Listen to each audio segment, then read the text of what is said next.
बिस्मिल्लाहिर्रहमानिर्रहीम। अस्सलाम वालेकुम। आई होप आप लोग बिल्कुल ठीक होंगे और मौसम इंजॉय कर रहे होंगे। हमारे सिटी में तो मौसम बहुत ही खूबसूरत बना हुआ है।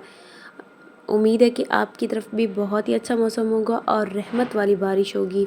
हमारी तरफ बारिश है और अभी तो फ़िलहाल रुकी हुई है। बादलों का अंदाज़ा हो रहा है कि बहुत तेज़ ही आने वाले, परिंदे भी उड़ रहे हैं।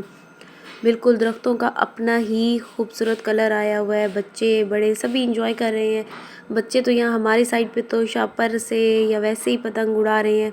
कुछ बच्चे तो शापर खाली लेके शायद डोर से या धागे की मदद से वो उड़ा रहे हैं और वो बहुत ज़्यादा इंजॉय कर रहे हैं।